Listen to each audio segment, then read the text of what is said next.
Well, I was, because it's opening another chapter in my life, and certainly William's. But he's ready for it. He's a very independent child. He's surrounded by a tremendous amount of grown-ups, so his conversation's very forthright. And as you saw, he's more than happy to go down those steps and join the other children. We do see a lot of children. There's always this myth that William, being who he is, hardly ever sees a child. But I have two sisters that have with 5 children between them. And I have lots of friends who have children as well, so we get around. And he really does enjoy it. I mean, what did he say to you that first day when he came home? Well, he was just so excited by it all, and there was a tremendous spurt of conversation. If you could understand that, you could understand anything, just trying to get it all out. But he just adores other children, and very much an organiser, which probably might be helpful in future years. The world sees your partnership, the Prince and Princess of Wales, as a unique job. But what do you think the nature of your job really is? Well, the difficulty is, of course, that I dare say other people may think differently from what we do. But I think the first, most important thing, really, is that it's not so much a job as a way of life. I think this is the essential feature of the whole thing. And, I mean, I frequently read things saying, why doesn't he get a proper job, or something like that. And I honestly, personally believe that the whole way of one's life is part of the job. And one of the important things, I think, is that it is more than anything else the fact that one is trying to be ambassadors, I hope both of us, for this country. And the way I think we live our lives, in a sense, is also the role. But again, I don't think one can say too often that the particular position that I found myself in, and my wife, there is no actual laid down job or role. And you have to a certain extent, do as you think right and fit. It'd be quite easy to do nothing, in fact. So it's really just the way you feel that things should be done. And above all else, I think the important thing is to serve this country and its people and the Commonwealth. But I do notice that one of your increasing interests seems to be jobs for young people and getting young people a start in a business life. Very much so, yes. I've been very much involved in this, really, I think, since those rather dreadful rats in Toxteth and elsewhere in 1981, which is the year we were getting married. And I thought rather seriously about things then, and got together some of the people in my trusts, and we worked out a scheme, because I felt very strongly that we ought to try and find a way of enabling young people in rather deprived parts of the country, in inner city areas and so on, to actually start their own enterprises, because I believe that there is a great deal of talent which lies underutilized. And with a grant of about £1,000, it's amazing what can be started. I went to give the thousandth of these grants to one of these young people from London. At the other end of the scale, you had a meeting with some businessmen from Boston. What did you learn from them? Well, this is one of those extraordinary occasions when, much to my amazement, the Americans have actually learned something from us. And they've started this thing called Jobs for Youth in Boston. But ma'am, when you go out on your engagements, launching things and lunching people and so on, it is a great responsibility. But what do you feel your role is? What is your contribution? I feel my role is supporting my husband, and whenever I can, and always being behind him, encouraging, and also, most important thing, being a mother and a wife. And that's what I try to achieve. Whether I do is another thing, but I did try. But you are developing your own interests and your own specialization. Yes, but that's taking time, because I don't want to dive into something without being able to follow it up. Nothing would upset me more than just being a name on a top of a piece of paper and not showing any interest at all. You were struck first by the hospices, weren't you? Yes. What particularly, when you first went into one, what did you sense about it? I'd always been led to believe that it was possibly an unhappy place because patients went in there and not always did they come out. So it was fascination on one side and concern on the other. And certainly after I'd been round the first ward, I remember it so vividly. I was struck by the calmness coming out of the patients in their bed. And most of them will have gone by now, obviously. And it was confronting their illness. They were so brave about it and made me feel so humble. Well, Don't look too near, you might get a shock. I've seen enough photos of I know, there's too many of those. We know about that, yes. And also Dr. Bernardo's with mentally handicapped children.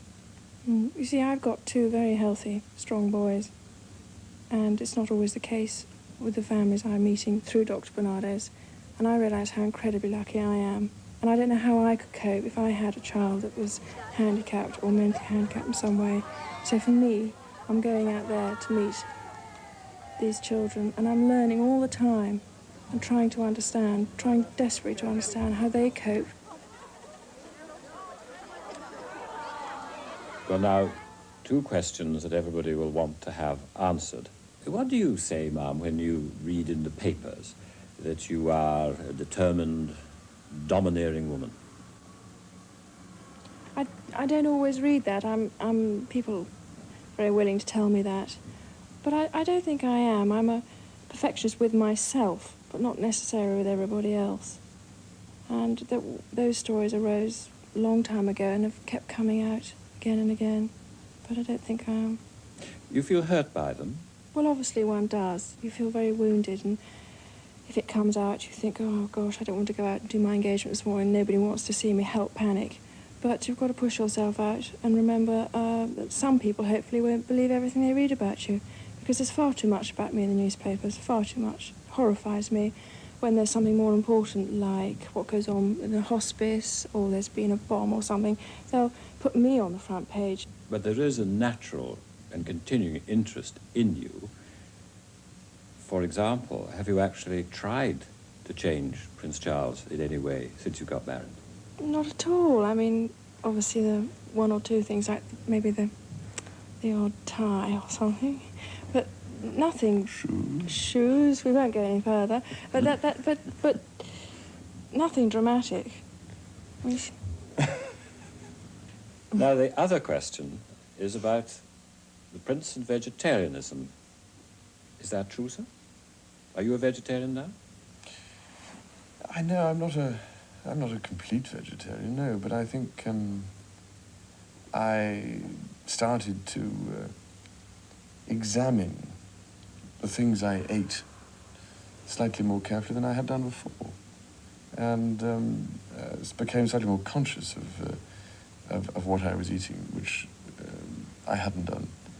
And I actually now don't eat as much meat as I used to. I eat more fish. But the point I think is very important about this is that the extraordinary thing that, in a sense, one should be accused of being in any way interested in vegetarianism. Because if you only ate meat and no vegetables, nobody would complain at all, which always seems to me rather illogical. But if somebody only eats vegetables or whatever and doesn't eat meat, then all hell seems to break loose. I've never quite understood this. I think the important thing, if you are going to change your diet in any way, is to make sure that it is adequately balanced. And in order to do that, you must either get proper advice or read the proper books and so on, because if you do it wrongly, you don't get the right intake. Are you thinking of following in his footsteps? No, it was always been my own idea. I mean, I prefer fish than I do meat. But it's, I don't think I'm going dotty. It doesn't cause any problems in the family. The children like what they get. No, I mean, they can eat what they like. Of course, some people say that you're so slim, you probably don't eat enough anyway. Mm. When we go on an engagement, if it's a lunchtime one, we often have a buffet lunch so we can get around the enormous amount of people there sometimes are. So it's impossible to talk and eat at the same time. So you end up chasing a bit of chicken around the plate and never getting anything yourself. And by the time you get home, certainly there's no time, you're rushing off somewhere else. But I'm never on what's called a diet. Maybe I'm so scrawny, it's because I take so much exercise. I don't know. And you keep up your swimming, do you? Yes, I swim every day, sometimes twice a day, if I've got the time. And do you have time to keep up your dancing? Yeah. We're always interested in that. I actually wanted to be a dancer, but I overshot the height by a long way. I couldn't imagine some man trying to lift me up above his arms, but I do it once a week, if I can, and it's a combination of tap, jazz and ballet. And I really enjoy it enormously, and I think it's vital to switch off for 1 or 2 hours every week. Now, do you have any sense of living in a state of rivalry with Princess Anne, as is said time and time and time again? None at all. Princess Anne's been working incredibly hard to Save the Children Fund, and I'm her biggest fan, because what she crams into a day I could never achieve. And we've always hit it off very well, and I just think she's marvellous. And the story arose, obviously, because she wasn't chosen perhaps as a godmother for Harry, which had our child been a girl, the possibility was there, but Harry arrived, so we went to a man.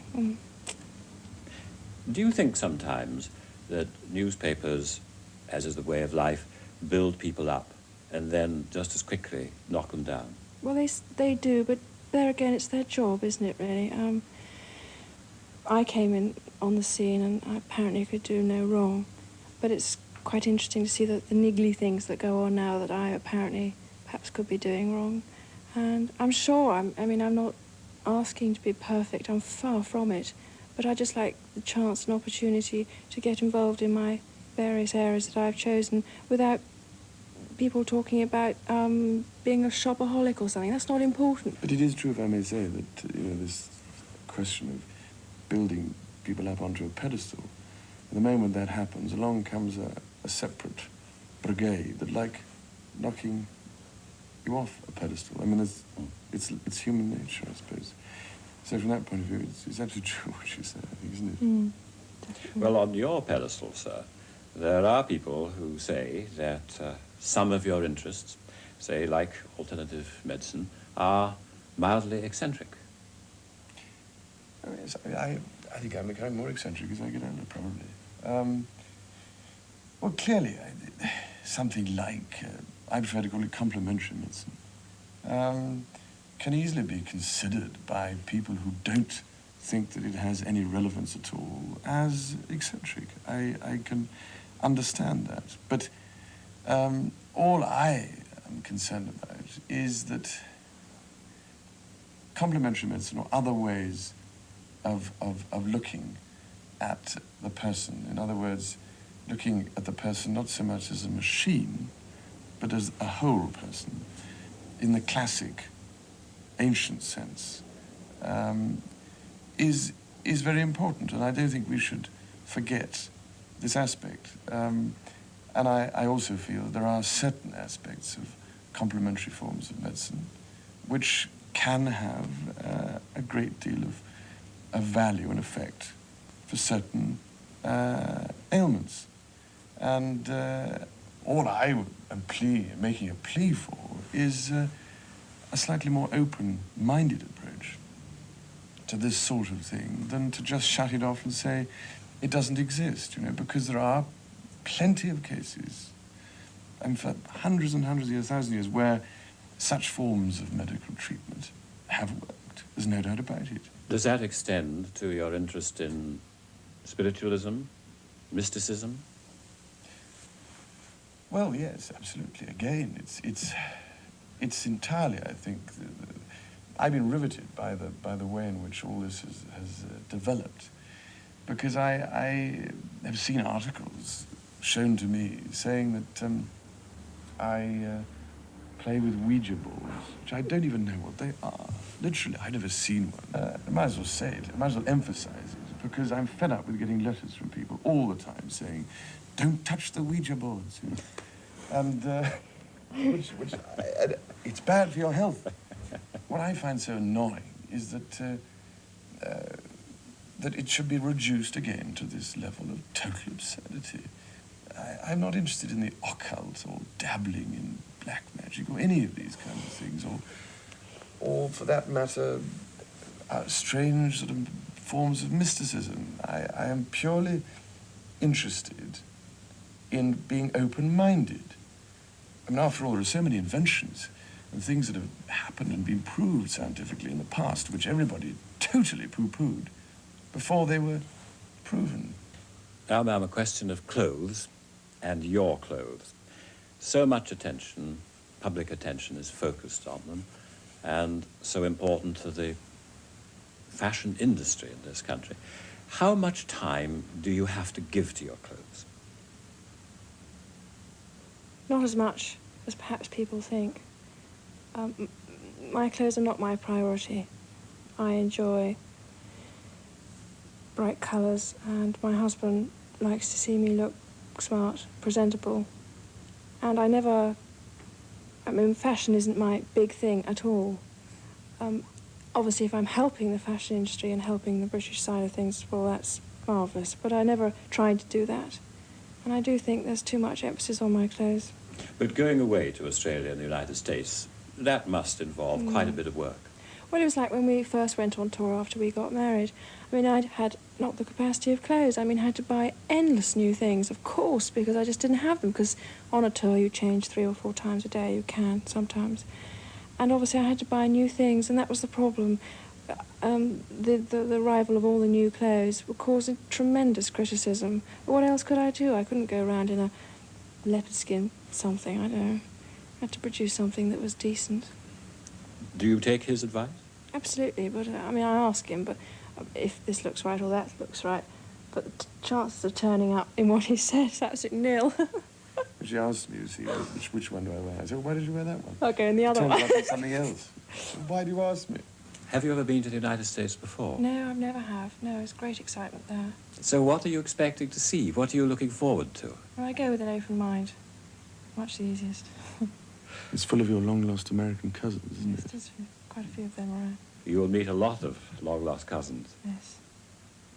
And these are great occasions which you take part in, which you know other people enjoy, and yet say when you go abroad, you have to leave the children behind now.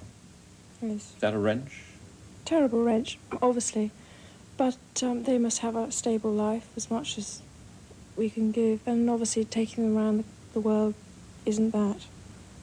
But they're very well looked after here. And we miss them dreadfully, but we're coming back to them, so...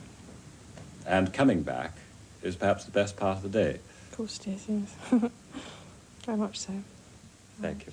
Thank you very much. That's that. Prince William thinks that's quite enough. Hey! On your feet. Make funny faces over there. Why should I do this? And Nanny Barnes brings in Prince Harry for the picture. Harry. Harry can stand up now. William, take Harry's other hand. William, you take Harry's other hand. Okay, here we go. That's fine. And Hey, one look at him over there. But you can't control all of the people all of the time. Come on, Harry, go get him. can I go back to maybe just the two of you, just for a moment? If you'd still be facing the prince for me. That's... William, show Harry how to play the piano. You can't play it with him. Go on. Can't play. Go on. Here we... Shall we play it again, Harry? That's To lovely. try playing the piano. Right, fine, thank you. You've now got with to the try children do at the the piano. piano. Sebastian, I need some room. Okay.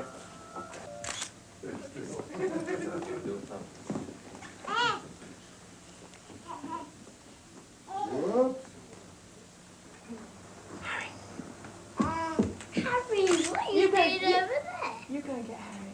Because I can't do it. It's too heavy. Come on. Harry, we not can yours, see Mum? Harry. Hey.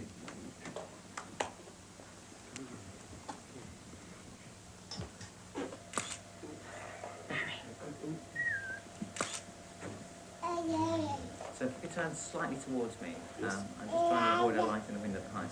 Go. What's on his head? First. Harry, don't! He's trying to do my hand off. Harry, stop it. Ow! Harry! Look, sit him on your shoulders. Harry! Hey! Father! Look! He's got you. Be careful, don't put it too hard. Harry! Now look. Don't move! What's that with you? Is that okay? A bus, is it? Oh, what's that? The car! Is that a present? No, the car! Knock, knock. Under the tablecloth, someone won't stir. Come on, let's quickly. I'll show you something. Come on, I'll show you something.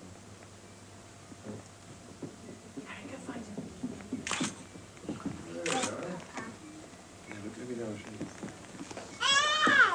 Harry, look.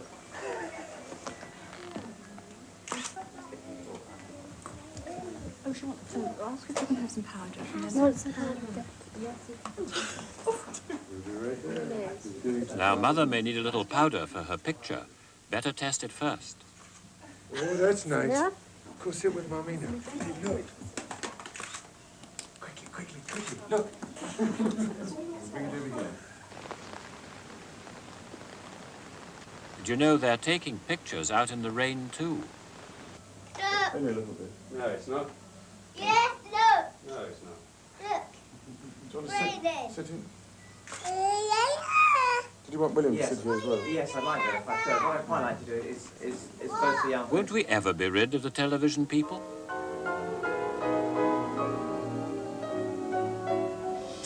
You know, remembering your interview with Prince Charles a while back. Last year, yeah. Yes. This one we saw was informal and everything, but he let his hair down more, it seemed to me, when he was talking to you. I think he was more introspective. You know, they weren't supposed to do any interviews at all, and they've done none with the American press. But I think what happened is that there's been so much criticism about the couple that they decided to do this to specifically answer a lot of the criticism. So maybe the guard was up a little more. Weren't those children just Yeah, enchanting? the kids are adorable. They don't need interviews, just send the kids around. Interesting to watch them. Well, next on this special edition of 2020, if you were hosting Charles and Diana, how would you get ready?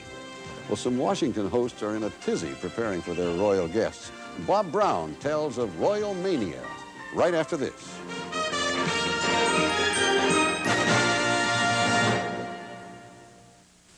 When our family honor moves to its new night. Everybody, on the ground! Friday at 10, 9 Central. A daughter's taken captive. Where? And rivals unite to protect our family honor. Sunday, MacGyver's up against a frightening force of nature in the jungles of South America. Got that one. Trouble is, a couple billion of his relatives are coming to the funeral. Can they be stopped? It's too late. They've won! MacGyver's biggest challenge at 8, 7 Central. Sunday.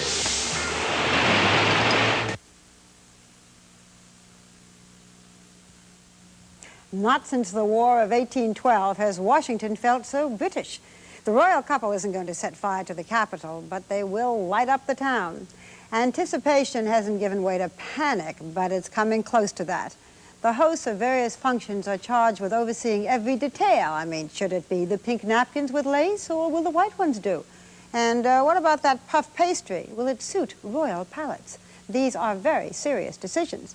Bob Brown looks at some of the regal do's and don'ts. A few years before our capital city was founded, there once were some Americans who were so suspicious of royalty that they wrote into our Constitution, "No title of nobility shall be granted by the United States." So, in a country constitutionally deprived of royalty, you might place the visit of Charles and Diana in the category of foreign aid.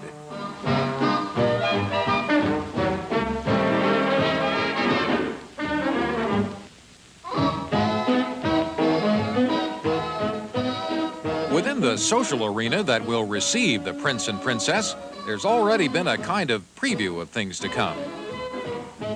These people turned out last week for a dinner for 300 at Washington's Ritz-Carlton Hotel.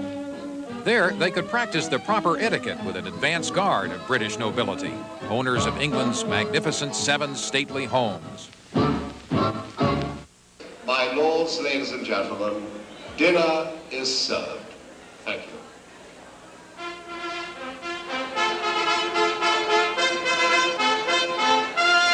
Although we do attempt to speak the same language, it apparently doesn't hurt to emphasize a friendly toast with simultaneous interpretation. Ladies and gentlemen, please rise and join me in a toast to the Queen. The toast is to the Queen. When Charles and Diana arrive to receive toasts to the royal family in person, the guest list of Americans who will attend those functions is limited and already full, but it doesn't discourage people from trying to get on. For instance, the Prince and Princess will attend an exhibit called The Treasure Houses of Britain here in Washington's National Gallery. Gallery director Carter Brown will also host a dinner here. We never knew how many friends we had. We found that people were hinting in one way or another they'd like to be invited. I had a birthday recently, and I never knew how many people were interested in sending me birthday cards. Those in Washington society who were somehow omitted from the invitation cards may find they can still manage an entree with a JCPenney credit card on November 11th. That's when the Prince and Princess will visit this suburban penny store, where they will find the employees already well-versed in protocol. For British subjects, bowing and curtsying is normal practice. For Americans, it's entirely optional. Please do not touch the royal couple. It's considered poor etiquette and, more importantly, raises serious security concerns. The penny chain is staging a Best of Britain sales promotion this year, and Charles and Diana will be there for the sake of trade. On November 12th, the entourage will move on to Palm Beach, Florida, one of the most affluent communities in the country, where it takes a heap of royalty to impress the guardians of the social fortress already in place. It's maybe the event of October and the event of November. It's not the event of the year. Princess Di this and Princess Di that. If I hear any more about Princess Di, I think I'll go out and die myself. There's been some agitation here because the scheduled dinner at the Breakers Hotel, to be hosted by industrialist Armand Hammer, is principally to raise money for a charity that is not a local cause, the United World Colleges, of which Prince Charles is international president. And besides, according to Agnes Ash of the Palm Beach Daily News, a society paper, people who were not invited have to find other things to do. Well, they've never been publicly miffed, but you can understand that they're miffed when they say, I'm going on a cruise, or I am going to New York that weekend, or my husband is having his gallbladder out, something like of that sort. You don't get miffed in public. Those who do go will contribute from $10,000 to $50,000 to attend, and if there is consolation for the uninvited, it may be that the invitations themselves just weren't done with the usual Palm Beach style. They feel that it's not socially correct, the invitation. It was a rather inexpensive printing job, and there were so many things to return. You could sign whether or not you wanted a room reservation. Well, after all, this isn't a convention. I mean, Prince Charles isn't going to walk into the Breakers wearing a convention badge. You know that. But while social conventions are being tested by Americans preparing for the visit, things are well under control at the British Embassy in Washington, where Charles and Diana will stay for the first 4 nights. Now, the big $64 question is, do I have écru table napkins or a peach table napkin? Housing royalty here is predictably down to a tasteful, familiar science. No extra servants will be needed. And in case any Americans need to brush up on the most basic of all lessons in protocol, here it is from the woman who will play host to the royal couple, Lady Marjorie Wright, the wife of the British ambassador. Well, it's a big deal that they are coming to stay in this house, and as I say, we're having our future king to stay with us. But we are geared to having visits. I mean, we've had most of the royal family stay in this house while we've been here. As I said before, you know, you do make quite sure all your doorknobs are polished, and everything that's white is white. You know, the joke, when you have a royal visit, if it moves, salute it. If it doesn't, paint it white. You know, I'm amazed at our reverence for royalty now, when an earlier America, you know, our shirt sleeves democracy of the 1800s was much more informal about it. I remember once when Granville Stewart, the cattle baron, entertained Prince of Wales, who was to become Edward VII. He introduced him to his cowhands by saying, boys, meet the prince. Prince, this is the boys. I think to a certain extent the way we treat royalty reflects our own times. Obviously now there's a lot of formality, a lot of pomp and circumstance in Washington. One of my favorite anecdotes was Edward VIII when he visited the United States during the Roaring '20s, and there was less media scrutiny. He apparently had the opportunity to visit a rather notorious speakeasy run by Texas Guinan, a hostess. And it was raided the night he was there, so the story goes. And Texas Guinan rushed him into the kitchen, gave him a chef's hat and a skillet, and said, here's the eggs, keep cooking till it's over. Thank you, Bob. Barbara? It does seem to be a different atmosphere now with people deciding whether or not to curtsy. That's a big decision. And while we are talking about royalty, who is the most eligible bachelor in Europe? We know why it's not Prince Charles, and it's not his younger brother, Prince Andrew or Prince Edward. Well, here is his picture. If you are young, female, and single, or just curious, stay with us, and you'll find out who he is right after this.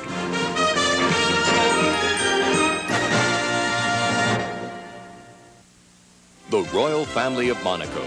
Caroline and Stephanie get the headlines, but Prince Albert is the heir apparent. How do they get along?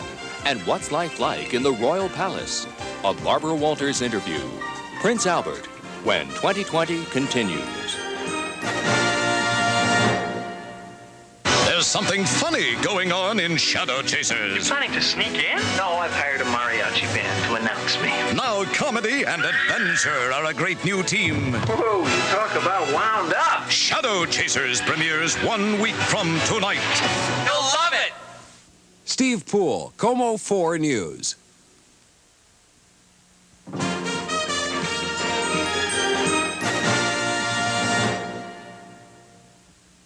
The most eligible bachelor in Europe is almost unknown outside of his family, which is amazing considering that his mother was Grace Kelly and his father is Prince Rainier of Monaco. And it's more surprising because his two sisters, Princess Stephanie and Princess Caroline, seem constantly to be in the headlines. Their brother, the heir to the throne, has been in the shadows. Well, things are changing for 27-year-old Prince Albert. This week, New York Harbor greeted the first boats in the Monaco-New York Ocean Race, which was the first of its kind, and it's all Prince Albert's idea. And last Sunday, he accompanied the royal family to Los Angeles for a gala to benefit the Princess Grace Foundation. So who is this Prince Albert? Why is he such a catch? Barbara went to Monaco to find out. Monaco, the European capital of luxury and glamour, sits on the fabulous Côte d'Azur.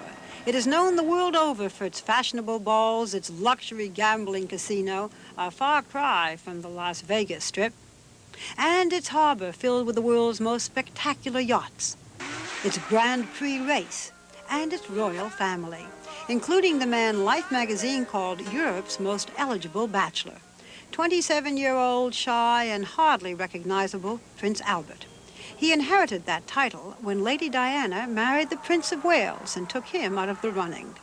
Mind you, England's Prince Andrew has gotten his own share of bachelor talk, but because Albert is a direct heir to the throne and Andrew is not, Monaco wins the royal dating game. You are now 27. Mm-hmm. I have to ask you that question you must be so sick of. You know what it is? Yes, I'm ready. Why don't you ask it and answer it? The question is, what about marriage? Okay. The answer is? The answer is, I don't know. The answer is you'll have to wait a few years. I don't know. Have you ever been in love? Yeah. Did you want to marry the person when you were in love? I don't think so. Are there any do's and don'ts that are implicit because you are a prince who will rule a country? Well, yes and no. I mean, I hope I'll be able to make my own choice and my own decision, but I can't just marry anybody off the street, of course. Can you marry a commoner? Well, I think so. I think other people have done it. Mm-hmm. Your father did it. Yes, absolutely. His father married Grace Kelly, a Catholic girl from Philadelphia, and in a country that's largely Catholic, religious preference is still an issue. Can you marry someone not of your religion? That's a very tricky question. I think we'll have to see. I'm sure it is possible. Can you marry someone who's been divorced? Probably not. Although neither Albert nor his father, Prince Rainier, has set a date for Albert to assume power, it is Albert who will someday be the ruler of Monaco. And it is he who will reside in the 200-room royal palace. Many of the rooms, including the throne room, are open to the public for daily tours. But the royal family allowed our cameras inside some of the private areas of the palace. This is La Salle de Garde, the guard's room. It's filled with pictures of powerful family friends. There are popes, princes, and presidents. The official portrait of Princess Grace dominates La Salle de Glace. This exquisite room is often used for diplomatic functions. And it is from this room that the royal family makes its balcony appearances to the public. Should Prince Albert marry but have no male heirs, the Principality of Monaco would become incorporated with France. So when and to whom Prince Albert will marry is constant speculation for the press. It may be Monaco's biggest controversy because Monaco itself is a country without controversy. It has no foreign debt, no unemployment, no personal taxation, lots of allies, and no enemies. We don't deal in issues that really raise international problems, and we like to keep it that way. Do you ever feel funny in this day and age that there is a monarchy? I think there is room for everything in our world, and monarchy, if done in the right way, works well. I don't see where there shouldn't be. The whole country of Monaco covers only 3/4 of a square mile. That's smaller than the campus of Princeton University, the Los Angeles Airport, or the Pentagon. Does Monaco have any political influence? I don't think we have. We've managed to gain a lot of prestige over the years, and we're very well recognized around the world, but I don't think we have the political power of a great nation, and I don't think we're seeking that right now. That couldn't have been Mrs. Thorwald, or I don't know women. Of course, most of the prestige and glory of Monaco is because Princess Grace had been so famous in her own right. Monaco still grieves for her. Since Princess Grace's death 2 years ago, Prince Albert has taken over her office in the palace and many of her official functions. But when Albert was born, he began a lifetime of training for the throne. Is it difficult knowing that you have no career choice? I mean, this is it. It was very hard for me, and it's kind of hard for me to motivate myself in certain areas. I guess I'm so used to it by now that it doesn't affect me anymore. But I mean, some things are very interesting and very worthwhile, but a lot of the time it's pretty. I don't want to say the word boring, but. But boring. Yeah. When you were a little boy, what were your dreams? What did you want to be? When I was very young, I wanted to be a cowboy. After graduating from Amherst College in America, Prince Albert joined the French Navy. He worked for an advertising agency and a major New York law firm. Because he's an avid sportsman himself, his favorite official duties have to do with sports. He plays soccer and tennis. He windsurfs. He skis. He drove in the African auto race from Paris to Dakar, and he's on the International Olympic Committee. Isn't anyone in the family worried that the heir to the throne is skiing where he might break a leg and going across Africa in a racing automobile? I mean, doesn't somebody say to you, enough already? There was some concern, and I just said, well, I'm still young to do this kind of thing, so better be now than later. Sir. And now he is heading a Monaco to New York sailing event, which he announced in New York at a press conference with Mayor Koch. In exchange for what you have given us, we hope to thank and honor you in an equally grand manner. For America has given Monaco what I think is one of its greatest treasures, my mother, Princess Grace. A tribute to his mother, to whom he bears a great resemblance. But the more recognizable members of the family are his two sisters, 28-year-old Princess Caroline and 20-year-old Princess Stephanie. Princess Caroline, how would you describe your brother? My brother, he was always a much better little boy than I was a little girl as children. And he has all the qualities a brother could have, although I wanted to wring his neck when I was about 9, but... We've always been very close to each other. Even when we were kids, we were always hanging around together and always getting up to mischief, I guess, sometimes. Albert has had the difficult position of being between two girls. So he's had the shooting has come from both sides. And it's been quite difficult for him to sort of develop himself with an elder and a younger sister. But he has great patience, I think a lot of philosophy. He knows how to handle the situations. He is maybe too nice. I would reproach him. He doesn't know how to say no enough. You know what your father said when we were talking to him? He said, if you have any fault, it's that you're too nice. Do you think that you're tough enough? I think I can be tough when the need arises. I just haven't had the occasion of expressing that. Has your father given you any advice in choosing a wife? Very little. I mean, he's trusting me that I will make that right choice. What are you looking for? What would be the ideal woman? I don't know if there is an ideal woman.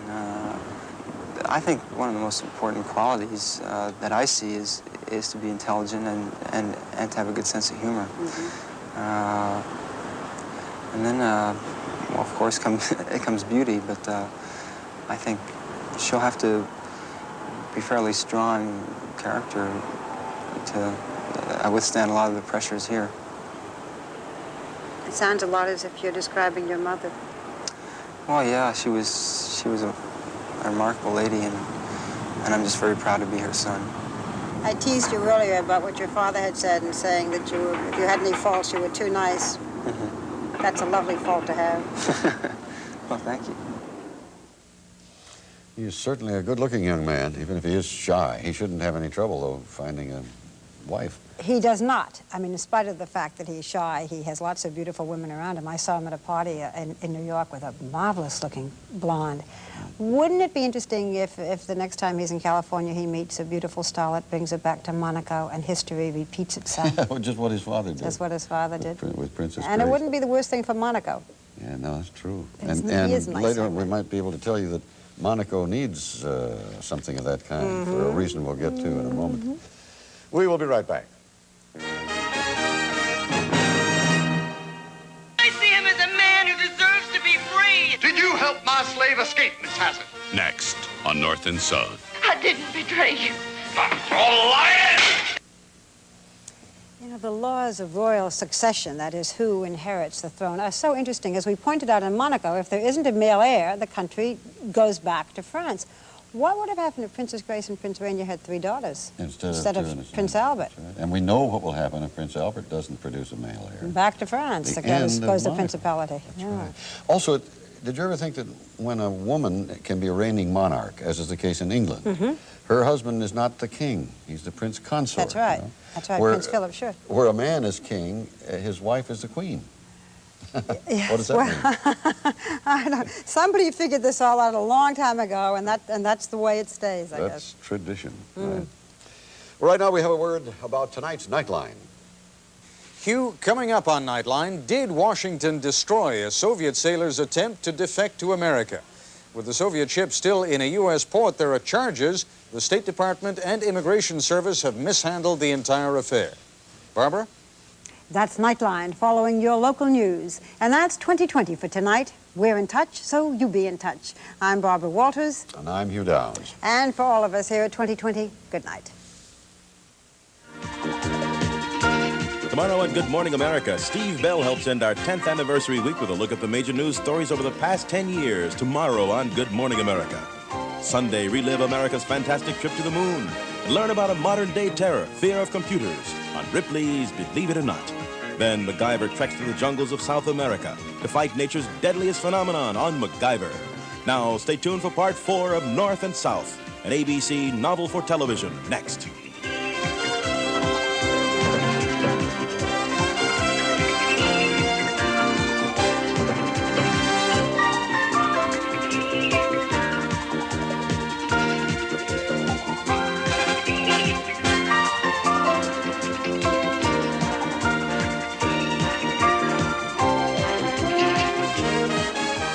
For a transcript of tonight's broadcast, send $3 to Journal Graphics, Box 2020, Ansonia Station, New York, New York, 10023. This has been the ABC News Magazine 2020.